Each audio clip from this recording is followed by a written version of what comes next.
Selamat datang di mata kuliah Administrasi Anggaran Kontrak Borongan.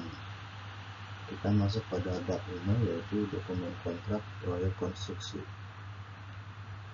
Keberadaan perjanjian konstruksi memiliki signifikansi yang besar karena dalam kebanyakan situasi pihak yang menyediakan jasa seringkali berada dalam posisi yang lebih lemah dibandingkan dengan pihak yang menggunakan jasa.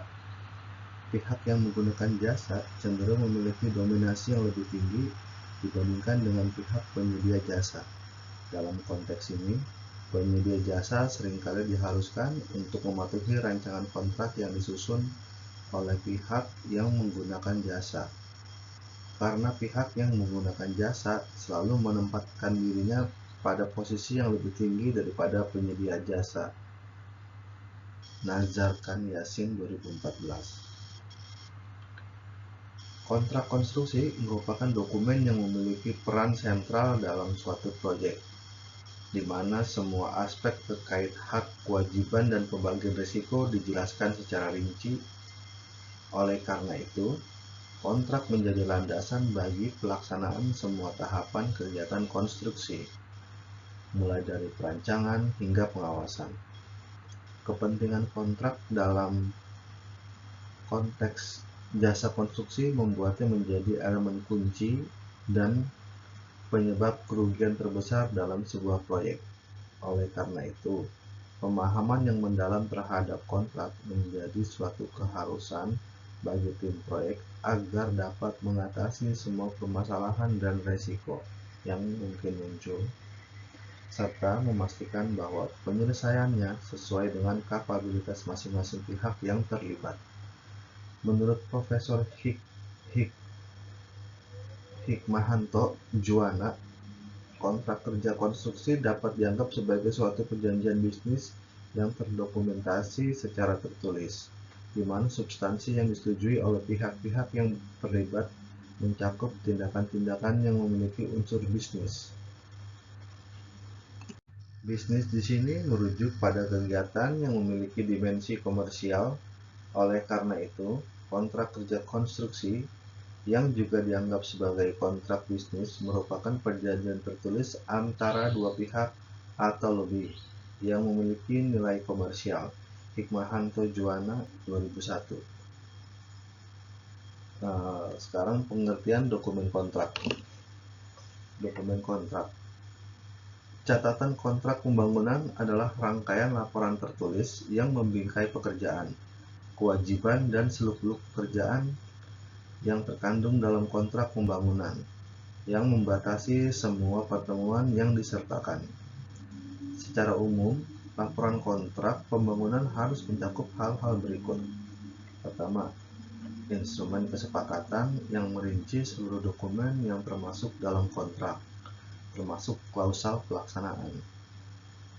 Yang kedua, ketentuan-ketentuan kontrak yang memberikan penjelasan rinci mengenai isi perjanjian. Yang ketiga, surat menyurat antar pihak yang terlibat dalam kontrak. Yang keempat, rincian pekerjaan yang dijelaskan dalam spesifikasi.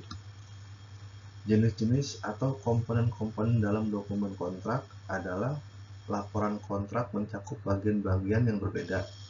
Misalnya, arahan bagi penawar, penawaran yang mencakup biaya dan jumlah unit. Dalam hal ini dalam kontrak unit sampai biaya. Kontrak, syarat dan tambahan perjanjian umum, keadaan luar biasa jika ada, rincian umum dan tambahan, rincian unik jika ada, di samping tambahan, gambar rencana, dan notulen yang memahami pekerjaan. Dengan asumsi terdapat perbedaan antara catatan-catatan tersebut, maka permintaan pengaturan yang harus diikuti adalah sebagai berikut. 1. Rencana jadwal kegiatan jika tersedia. Yang kedua, kesepakatan kontrak. Yang ketiga, persyaratan khusus jika ada. Yang keempat, persyaratan umum. Yang kelima, rincian spesifikasi khusus jika ada. Yang keenam, panduan spesifikasi umum. Yang ketujuh, penawaran beserta daftar kuantitas dan harga. Yang kedelapan, rencana gambar. Petunjuk untuk peserta tender atau instruction to the bidders.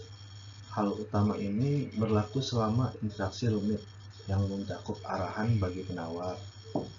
Panduan ini mencakup rencana interaksi yang rumit, persyaratan penawaran, cara mengajukan penawaran, siklus pembukaan penawaran, penilaian penawaran, jangka waktu pelaksanaan, volume pekerjaan atau bill of amount untuk tender biaya unit, jaminan penawaran, dan desain catatan perjanjian. Berikutnya, syarat-syarat umum kontrak atau general condition of the contract. Syarat-syarat umum perjanjian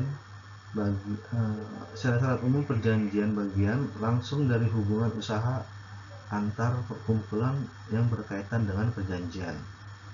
Pengaturan ini mencakup penandaan perjanjian, jangka waktu pelaksanaan, dan dukungan pembangunan rumah, wewenang kepala eksekutif dan penasihat manajemen, hak istimewa dan komitmen pekerja proyek, penilaian kemajuan pekerjaan, angsuran, keamanan, dan kesejahteraan kerja, jaminan, kendali mutu, perubahan pekerjaan, sanksi dan denda keterlambatan, perubahan biaya, kondisi force majeure, tujuan permasalahan yang muncul, diskresi, berakhirnya kontrak, teknik akomodasi kerja PHO dan FHO, serta kerangka kerja yang rinci. Syarat-syarat khusus. Adapun syarat-syarat khusus mencakup aspek-aspek yang tidak dijelaskan dalam syarat-syarat umum jika memang ada kebutuhan untuk mencantumkannya. Berikutnya, volume pekerjaan atau bill of amount, bill of quantity. Berapa banyak pekerjaan yang diserahkan dalam halus. Bill of amount atau bill of quantity merupakan salah satu komponen dalam arsip perjanjian, khususnya dalam perjanjian satuan biaya. Catatan ini digunakan untuk menilai kemajuan pekerjaan dan melakukan perubahan terhadap perjanjian. Nilai penilaian pekerjaan ditentukan setelah semua volume pekerjaan dinilai dan diduplikasi dengan tidak seluruhnya ditetapkan untuk setiap pekerjaan. Ini akan menciptakan harga tawaran. Petunjuk untuk peserta tender atau instruction to the bidders. Hal utama ini berlaku selama interaksi rumit yang mencakup arahan bagi penawar. Panduan ini mencakup rencana interaksi yang rumit, persyaratan penawaran, cara mengajukan penawaran, siklus pembukaan penawaran, penilaian penawaran, jangka waktu pelaksanaan, volume pekerjaan atau bill of amount untuk tender biaya unit, jaminan penawaran, dan desain catatan perjanjian. Syarat-syarat umum kontrak atau general condition of the contract. Syarat-syarat umum perjanjian bagian langsung dari hubungan usaha antara perkumpulan yang berkaitan dengan perjanjian. Pengaturan ini mencakup penandaan perjanjian, jangka waktu, pelaksanaan dan dukungan pembangunan rumah, wewenang kepala eksekutif dan penasihat manajemen, hak istimewa dan komitmen pekerja proyek, penilaian kemajuan pekerjaan, angsuran, keamanan dan kesejahteraan kerja, jaminan, kendali mutu, perubahan pekerjaan, sanksi dan denda, keterlambatan, perubahan biaya, kondisi force majeure, tujuan permasalahan yang muncul, diskresi, berakhirnya kontrak, teknik akomodasi kerja PHO dan FHO, serta kerangka kerja yang rinci. Syarat-syarat khusus mencakup aspek-aspek yang tidak dijelaskan dalam syarat-syarat umum jika memang ada kebutuhan untuk mencantumkannya. Berikutnya, volume pekerjaan, bill of quantity atau bill of amount. Beberapa banyak pekerjaan yang diserahkan dalam halus. Bill of amount atau bill of quantity merupakan salah satu komponen dalam arsip perjanjian, khususnya dalam perjanjian satuan biaya. Catatan ini digunakan untuk menilai kemajuan pekerjaan dan melakukan perubahan terhadap perjanjian penilaian pekerjaan ditentukan setelah semua volume pekerjaan dinilai dan diduplikasi dengan tidak seluruhnya ditetapkan untuk setiap pekerjaan. Ini akan menciptakan harga tawaran. Berikutnya kita masuk pada standar konstruksi di Indonesia. Penggunaan format standar dalam dokumen kontrak telah menjadi kebiasaan umum dalam industri konstruksi. Penerapan format kontrak yang telah distandarisasi membawa sejumlah keunggulan, terbukti efektif dalam mencapai kesesuaian dan efisiensi kerja. Selain itu, penggunaan format ini juga membantu mengurangi potensi konflik atau ketidakpahaman terkait dengan klausul kontrak di antara berbagai pihak yang terlibat. Standarisasi format kontrak ditetapkan untuk mengurangi risiko perselisihan di antara pihak-pihak seperti pengguna jasa, penyedia jasa, dan konsultan. Sejumlah format standar dokumen kontrak telah dikembangkan oleh para profesional, pelaku bisnis, dan organisasi serikat. Engineers Joint Contract Document Committee atau EJCDC dan dokumen kontrak standar. Di sisi lain, Federation Internationale des Ingenieurs Councils atau FIDIC telah merancang format dokumen kontrak standar yang digunakan dalam bidang teknik di Swiss.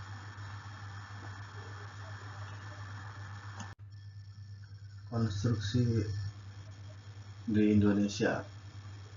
Dalam Kitab Undang-Undang Hukum Perdata (KUH Perdata) terdapat 3 standar aturan perjanjian yang berlaku di Indonesia, yakni pedoman peluang terjadinya kesepakatan, aturan pembatasan sebagai aturan, dan standar konsensus.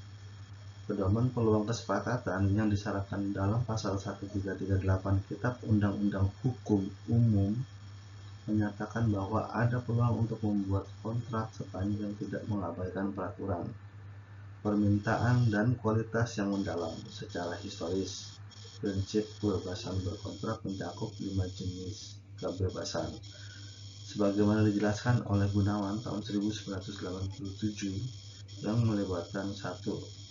Keleluasaan bagi pihak-pihak terkait untuk memilih apakah akan melakukan kontrak atau tidak.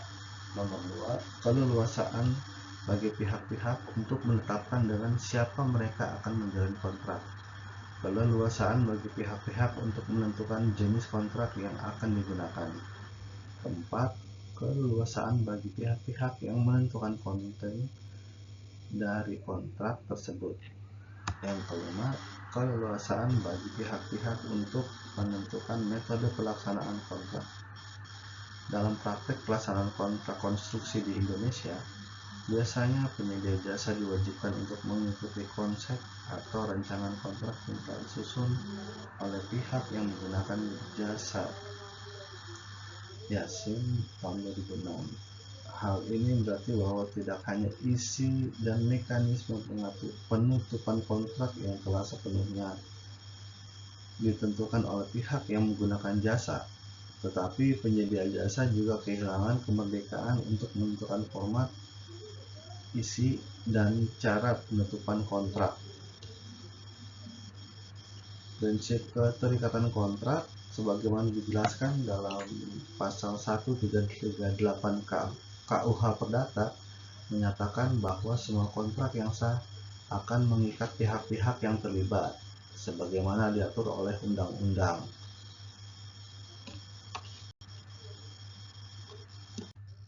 Artinya, para pihak wajib mematuhi kontrak yang mereka buat dengan cara yang sama seperti kewajiban mereka terhadap hukum. Oleh karena itu, pelanggaran terhadap ketentuan dan persyaratan dalam kontrak dapat dikenai sanksi yang setara dengan pelanggaran hukum. Dalam konteks keterikatan hukum dan prinsip kontrak sebagai undang-undang, kontrak konstruksi yang lengkap dan rinci menjadi semakin krusial, dan diharapkan bahwa para pihak mampu mengelola hak kewajiban mereka dengan baik. Standar konsensualitas sebagaimana disarankan dalam pasal 1320 Kitab Undang-Undang Hukum Umum menyatakan bahwa suatu perjanjian dipandang sah dan membatasi perkumpulan sejak ada pemahaman mengenai pokok-pokok perjanjian. Pada akhirnya, legitimasi suatu perjanjian bergantung pada tercapainya kesepakatan mengenai komponen-komponen utama perjanjian dan tidak memerlukan adat istiadat yang luar biasa. Terlebih lagi, pasal 1321 Kitab Undang-Undang Hukum Umum menyatakan bahwa apabila dalam suatu perjanjian terdapat unsur tekanan, maka pengertian yang tertuang dalam pasal 1320 Kitab Undang-Undang Hukum Perdata dianggap tidak sah. Artinya, jika ada indikasi intimidasi, maka perjanjian tersebut dianggap tidak sah.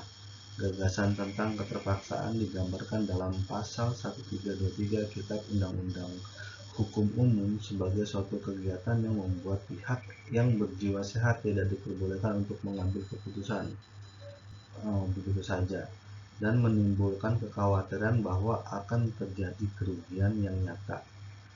Dalam hal ketentuan-ketentuan dalam dokumen kontrak, disarankan agar bersifat adil, seimbang, dan setara untuk kedua belah pihak. Rekomendasi ini sesuai dengan prinsip-prinsip yang diatur dalam Undang-Undang Republik Indonesia Nomor 18 Tahun 1999 Pasal 2 yang menetapkan prinsip-prinsip yang harus diikuti dalam pelaksanaan jasa konstruksi. Prinsip adil merujuk pada perlindungan yang wajar terhadap kepentingan masing-masing pihak, tanpa memberikan perlindungan berlebihan dapat merugikan hak orang lain. Prinsip seimbang berkaitan dengan pembagian risiko yang adil antara pengguna jasa dan penyedia jasa. Prinsip setara menunjukkan bahwa hak dan kewajiban pengguna jasa dan penyedia jasa harus sejajar. Meskipun demikian, dalam praktiknya di Indonesia, ketiga prinsip ini belum sepenuhnya terwujud dan masih cenderung memberikan keuntungan lebih kepada pengguna jasa. Sri Astuti dan Aktif 2001. Berikutnya kita masuk pada gambaran rencana desain. Rencana konstruksi adalah suatu strategi pelaksanaan pekerjaan yang diperlukan untuk menghitung volume berbagai item pekerjaan. Apabila terjadi perubahan kontrak, gambar juga akan mengalami perubahan sebagai hasil dari pesanan perubahan kontrak. Setelah selesainya pekerjaan fisik, kontraktor wajib membuat gambar pelaksanaan atau as-built drawing yang akan berfungsi sebagai dokumen arsipan atau catatan dari proses konstruksi. Terkadang terhadap berbagai jenis gambar yang tidak sesuai dengan perannya masing-masing seperti gambar tata letak, gambar arsitektur, gambar struktur, dan gambar pekerjaan listrik serta mekanikal. Untuk spesifikasi teknisnya, spesifikasi umum adalah panduan teknis dan prosedur yang berkaitan dengan jaminan kualitas terkait bahan dan pekerjaan seperti kekuatan, bentuk warna, hal-hal sejenisnya. Ini mencakup metode pencapaian bahan, proses pengerjaan, dan proses pengujian, termasuk sistem sampling. Untuk pengajuan spesifikasi umum juga mencakup serangkaian langkah pengujian format standar untuk laporan. Untuk laporan pengujian, batas toleransi kualitas yang dapat diterima, perangkat pengujian yang digunakan, dan unsur-unsur lainnya. Spesifikasi teknis merupakan panduan kualitas yang menetapkan standar untuk bahan dan pekerjaan, berperan sebagai rujukan untuk mengelola mutu pekerjaan, kontraktor diharuskan melaksanakan pekerjaan sesuai dengan spesifikasi teknis ini. Tugas konsultan atau pengawas melibatkan pengawasan penerapan spesifikasi dalam setiap tahap kegiatan, serta menilai penerima atau penolakan bahan atau pekerjaan pada tahap awal. Tanggung jawab pengendalian mutu menjadi kewajiban kontraktor.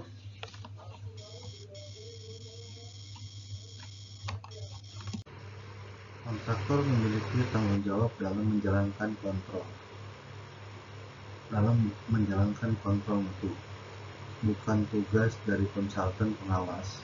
Oleh karena itu, kontraktor harus menyediakan peralatan dan tenaga kerja yang diperlukan untuk melakukan pengujian kualitas. Kekurangan dalam mutu dapat menjadi risiko bagi kontraktor, dengan potensi konsekuensi yang serius, seperti perlu dilakukannya perbaikan ulang, pembongkaran, dan pengulangan pekerjaan yang akan menimbulkan biaya yang signifikan.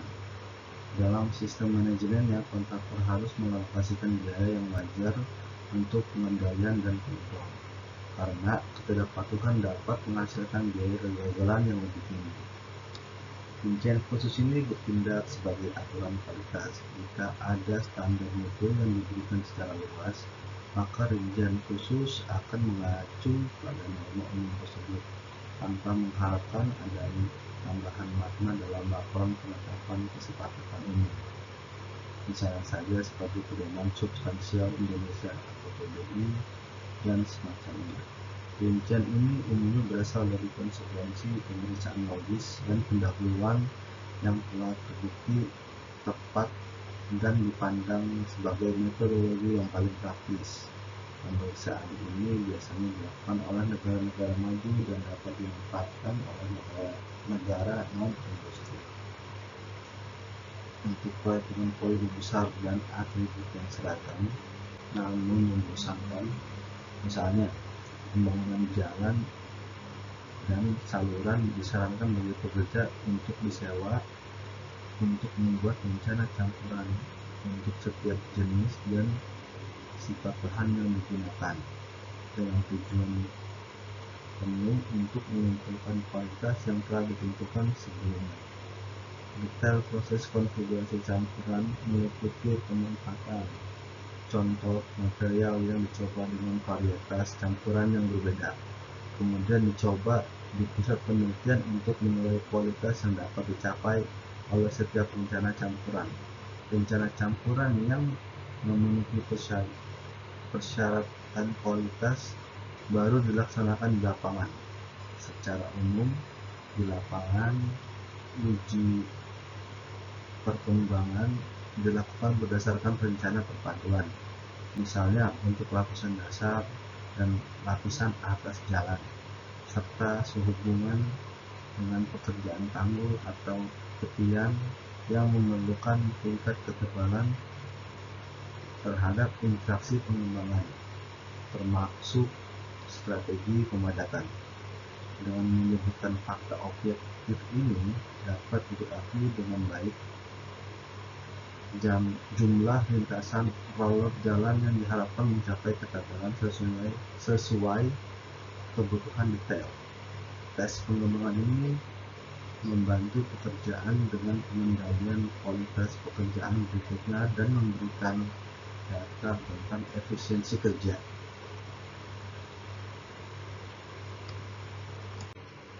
Berikutnya, spesifikasi khusus. Spesifikasi khusus diperlukan ketika ada kebutuhan khusus yang tidak termasuk dalam spesifikasi teknis. Kesepakatan dalam dokumen kontrak. Kesepakatan ini dibuat untuk menghindari kekeliruan antara pemilik pekerjaan dan kontraktor. Kesepakatan tersebut mencakup hal-hal berikut. Spesifikasi memiliki tingkat kekuatan yang lebih tinggi dibanding dengan syarat-syarat umum. Tulisan tangan memiliki kekuatan yang lebih tinggi daripada ketentuan yang diketik. Ketentuan yang diketik memiliki kekuatan yang lebih tinggi daripada yang dicetak. Kata-kata memiliki kekuatan yang lebih tinggi daripada nomor-nomor angka. Jika ada interpretasi yang merugikan, hal tersebut diatasi melalui gambar. Spesifikasi memiliki kekuatan yang lebih tinggi dibandingkan dengan gambar.